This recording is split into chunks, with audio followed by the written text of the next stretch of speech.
এই অঙ্কটা আমরা ক্যালকুলেটরে সমাধান করব। অনেকে ভয় পেতে পারো যে এত কঠিন একটা অঙ্ক, এটার মান বের করতে বলছে, ক্যালকুলেটরে কি বের করা সম্ভব? অবশ্যই সম্ভব। আমরা ক্যালকুলেটরে সমাধান করব। দেখো ঘনমূল দেওয়া আছে, প্রথমে ঘনমূল দেওয়া আছে, তারপরে শিফট প্রেস করে এটা প্রেস করবো, তারপরে ঘনমূল হবে, আবার ঘনমূল দেওয়া আছে, তাহলে শিফট প্রেস করে আমরা এটা ঘনমূল দিলাম, আবার ঘনমূল দেওয়া আছে, তাহলে শিফট প্রেস করে ঘনমূল দিলাম, দিয়ে আছে কত 729 আছে, 729 আসে, দেখো এটাই কিন্তু চলে আসছে। এবার ইকুয়াল প্রেস করো, করলে কত অ্যান্সার আসে দেখো 1.27 আসে। 1.27 কোনটার ক্ষেত্রে আসে সেটা আমরা দেখব।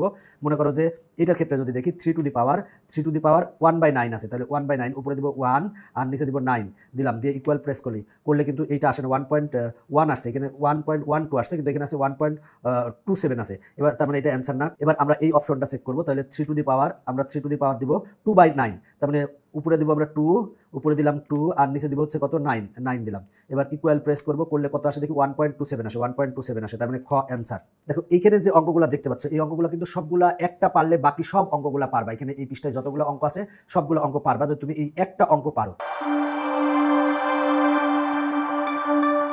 তাহলে আমরা অঙ্কটা যদি কিভাবে করতে পারি, দেখো এখানে রুট ওভার অফ আছে a টু দি পাওয়ার 4, তাহলে রুটের কারণে আমরা a টু দি পাওয়ার 4 লিখলাম, আর রুটের কারণে পাওয়ার লিখতে পারি 1/2 লিখতে পারি। এবার এই যে a টু দি পাওয়ার 6 আছে, লিখলাম a টু দি পাওয়ার 6, আর এই রুটটা কিন্তু এই টোটালটার উপরে, তাহলে আমরা এই টোটালটার উপরে রুটের কারণে পাওয়ার দিব হচ্ছে হাফ, রুটের কারণে পাওয়ার হয় হাফ। এবার a টু দি পাওয়ার 8 লিখলাম, আর এই রুটটা কিন্তু টোটালটার উপরে, এখানে কিন্তু 24 আছে, তাই আমরা এখানে যেহেতু যত আছে 24 আছে, তাই 1/24 হবে। যদি শুধু রুট থাকতো তাহলে 1/2 হতো। এখন আর কিছুই না, জাস্ট ক্যালকুলেশন করো, তাহলেই তুমি পারবা।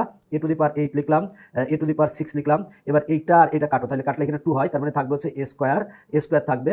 আর এই যে এই ব্র্যাকেটের কাজ শেষ, আমরা কাটাকাটি করছি কারণ এই পাওয়ারের সাথে এই পাওয়ার গুণ হয়। এবার আমরা এইটার উপরে পাওয়ার আছে কত 1/2 সেটা দিলাম, আর টোটালটার উপরে পাওয়ার আছে কত 1/24 সেটা লিখলাম। এবার দেখো a টু দি পাওয়ার 8, দেখো a to the power 6 square, দুইটার বেজ হচ্ছে a, তাহলে একটা a লিখতে পারি, তাহলে পাওয়ার দুটা কি হবে যোগ হবে, বেজ যদি 1 হয় তাহলে পাওয়ার দুটা যোগ হয়, 6 আর 2 যোগ করলে কত হবে 8 হবে। আর এরপরে পাওয়ার কত আছে 1/2 আছে, আর টোটালটার উপরে পাওয়ার কত 1/24, এখানে 24 হবে।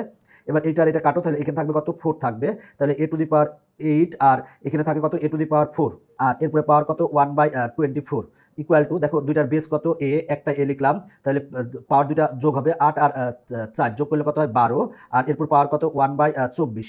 এবার যদি আমি কাটাকাটি করি তাহলে এখানে 2 হবে, তার মানে আসে হচ্ছে a টু দি পাওয়ার 1/2, তার মানে a টু দি পাওয়ার 1/2 গতে আছে, তার মানে গ অ্যান্সার। এইভাবে তুমি কিন্তু বাকি যে অঙ্কগুলো আছে সবগুলো অঙ্কই আশা করি তুমি চেষ্টা করলেই পারবে।